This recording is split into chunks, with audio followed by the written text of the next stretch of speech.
In this video, we will discuss some applications on elastic behavior of materials. Metal rope used in cranes. This is one application of elastic behavior of materials. We basically use metal rope in cranes. How thick should be the steel rope used in a crane which has a lifting capacity of 10 tons?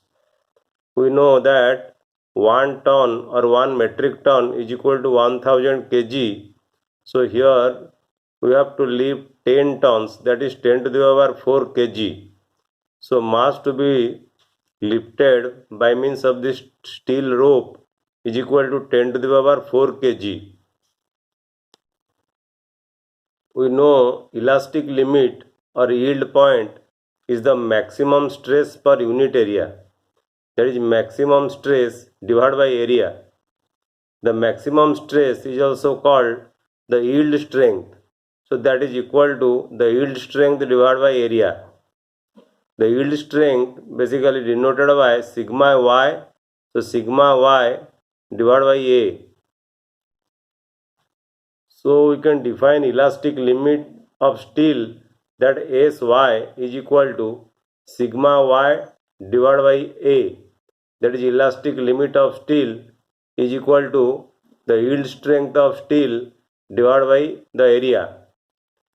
Area of cross section, if you use this formula, then the area of cross section of the rope should be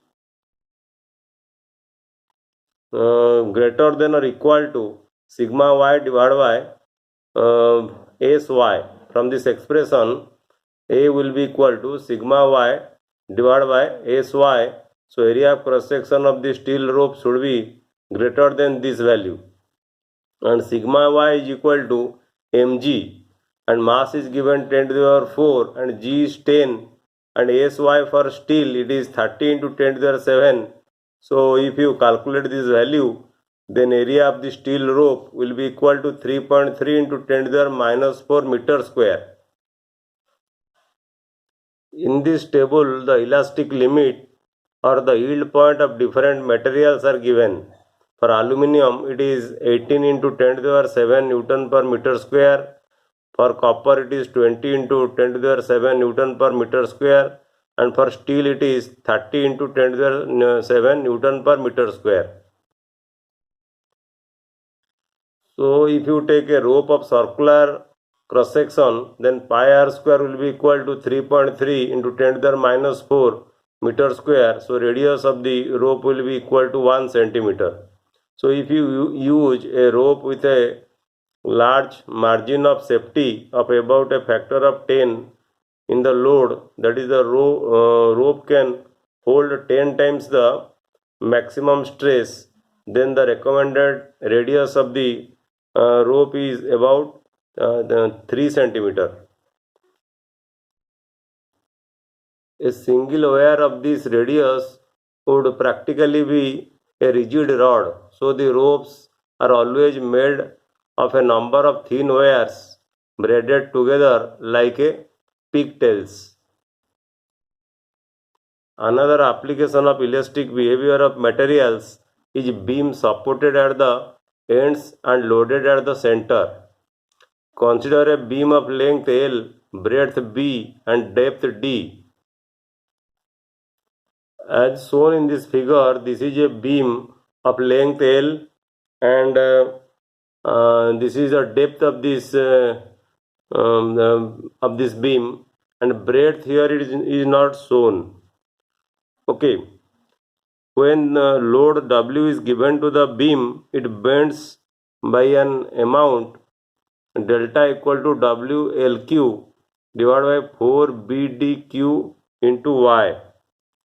Here this is the center of mass of the beam, and when load W is given, the center of mass will be shifted from this point to this point, and this shifting of the center of mass is equal to delta, and delta value will be equal to this much. And this relation can be derived by using calculus. And to reduce the bending for a given load, one should use a material with large Young's modulus. And from this expression it is clear that by increasing the depth rather than the breadth, you can reduce this value of delta, because breadth increases one time but depth increases dq. That means cube times, that is delta proportional to 1 by b but delta proportional to 1 by dq. That is why by increasing this depth d, you can use you can reduce the value of this delta. Delta means the amount of bending. Similarly, by decreasing the value of L, that means length of this beam, you can decrease the value of the bending delta. But in a structure, it is not possible to change the length or the depth of this beam. Then you should change the shape of the beam, and by changing the shape of the beam, you can also minimize the value of delta. So if you change the beam, suppose this is the beam, and if you change the beam to this shape, then what will happen? The bulking or bending will be less. This bulking or bending will be less if you change the structure of the beam from this shape to this shape. Another application of elastic behavior of material is pillars or columns. A pillar with rounded ends supports less load than that with a distributed shape at the ends. As shown in the figure, this is a pillar with rounded ends, and this is a pillar with distributed ends.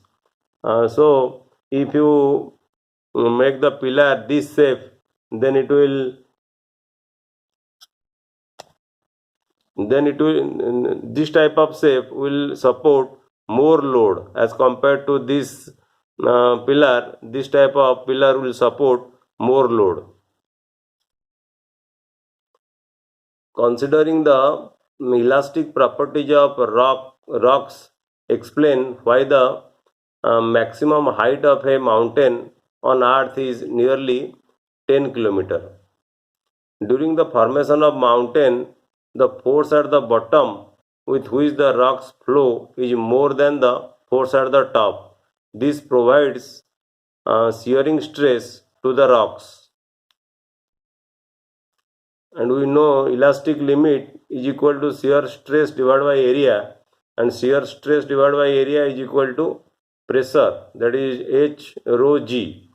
And for typical rocks, elastic limit is equal to 30 into 10 to the 7 Newton per meter square, and density of the rock is nearly equal to 3 into 10 to the 3 kg per meter cube, and acceleration due to gravity is 10 meter per second square. So if you put these values of elastic limit rho and g in this expression, then H will be equal to nearly 10 km.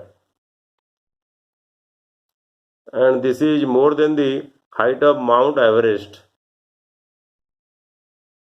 So in this way, we can explain the height of the mountain by considering the elastic properties of the rocks.